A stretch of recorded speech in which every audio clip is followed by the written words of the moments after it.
you do this every single day. You just swim, bike, run. There's only so many things that can go astray, and surely you can figure out how to deal with those.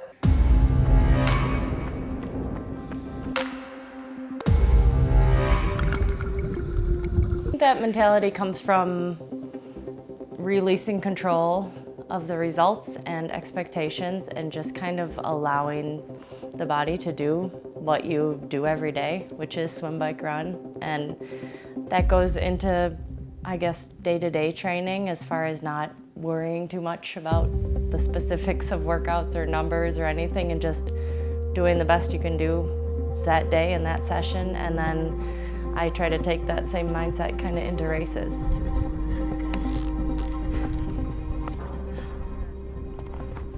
I've been doing this sport a long time. I started racing professionally in 2011. I raced 1 year as a pro with a full-time job. And back in those days, it was a lot easier, I think, to maybe be a pro and cherry pick races and find places to make kind of like easy money than it is now. Probably only in the last few years have I felt a feeling of like I have something figured out enough to have like a lot of sponsors that I feel like truly care about me and want to support me, not just for my results, but for the whole picture of me, which is something I was maybe lacking in the early years. There's a lot of different ways to do triathlon, and in the beginning, it was a hobby, and it was kind of like a replacement addiction. It was a thing to take up my time with a healthy hobby. And then it did the trick, and I love racing full Ironmans. I love the challenge of it, but I'd say my training was very recreational.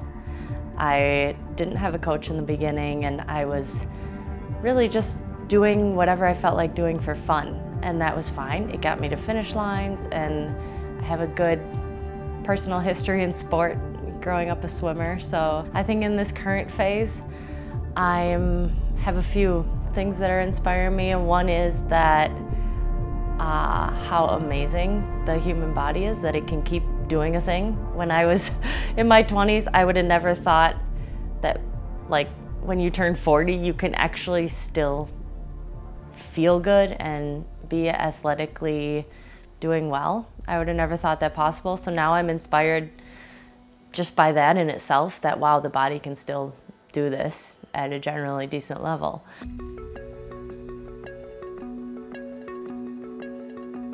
I do draw a lot of motivation from thinking about the women I have to race against.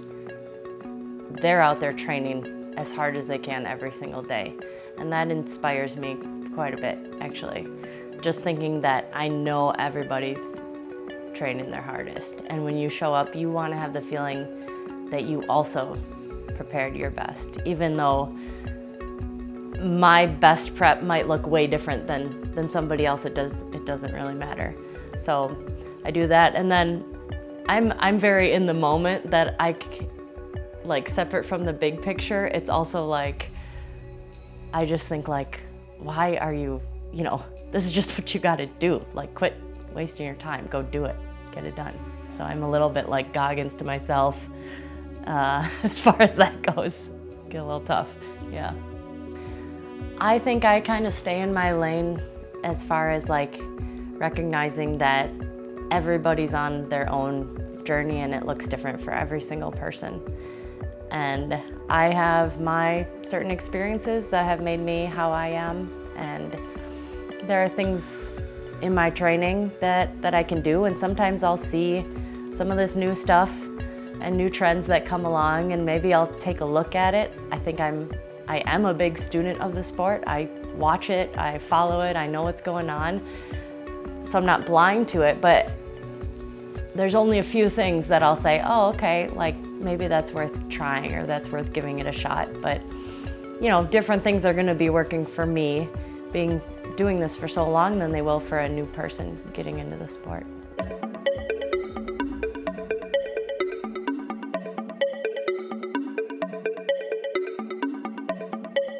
Training has changed over the years in the way that I have, especially after I had kids, I had to figure out the most time efficient way to get in the best shape possible. And that's what really taught me how to treat training with a certain level of importance and significance that, okay, I have to focus. Here's what I'm trying to do. And I can't screw around and just ride from coffee to coffee and just play with my friends all day. So I'd say, yeah, becoming a parent is when I really learned about proper time management and cut away all the fluff and just decided to train and see if I could be actually a good pro. I'm not a perfectionist, luckily.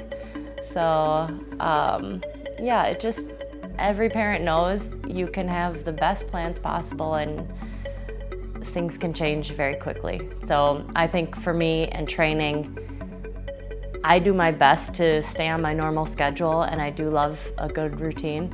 But I also realize that things do change and I gotta move stuff and do what works. And there's certain things that I'm not willing to miss. I don't like missing my kids' events, and I don't like missing a lot of family time. So that means skipping things or moving them and getting a little bit creative, I guess. So yeah, it requires a certain amount of creativity and asking for help when you need it and being honest with yourself with what's important and what's not. Now that they're older, it's actually really perfect.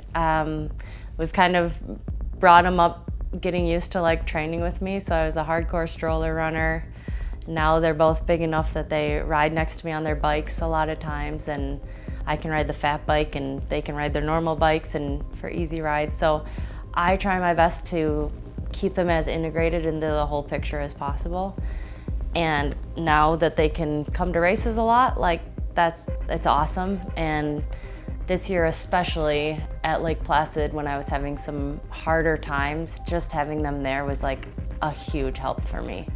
And hearing their little voices was just like so special. So yeah, and Mark is like super dad of all time, like my best supporter, and like truly has more confidence in me, way more than I have in myself actually. So he's been really integral to the fact that I'm even still doing this, I'd say. I think I've gotten loads better at recovery and nutrition as I've just become more professional about training and everything as a whole. I think when I was younger, I never really thought about it. I would just eat whatever, do whatever, and just see how things go. And if I got tired, it was like, oh, that must have been a hard session. I really never thought about it. And still, I'm probably much looser than many people, but I do pay a lot of attention to what I'm taking in during sessions and making sure I'm putting calories in my bottles. And pretty much I would never do anything without calories in the bottles, even easy stuff. So for me, that just helps me be consistent every day. I mean, I show up every single day and do my training. There's never hardly a time where I've gone so hard the day before and I'm not able to do it the next day. I try really hard for that not to happen. And I think making sure you're fueling during the sessions and right after is what allows that. So probably the main product I use is just the fuel. I put a scoop of that in my bottle first thing for swim, and then a couple scoops per bottle for bike rides. And depending how long I'm running, I may take a water bottle with that as well. So going heavy on the fuel. You know, there's some learnings along the years and things that you realize, oh, it's actually worth investing in a tub of proper fuel, because then you'll feel better and you can train better. So learnings, I used to train for marathons and I didn't even know what gels were. I was just going, just going for it, yeah.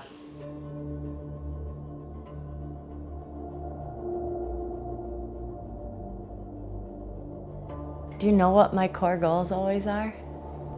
Number one core goal, complete the activity. That was my main goal last year. I said, here's the Pro Series. I want to complete these races, and that's my base goal this year is I need to complete 3 Ironmans to the best of my ability, and I need to do 2 good half Ironmans. I'm gonna do those, complete these races the best I can, and it's gonna shake out however it's gonna shake out. I think the rest of it is kind of out of any person's control.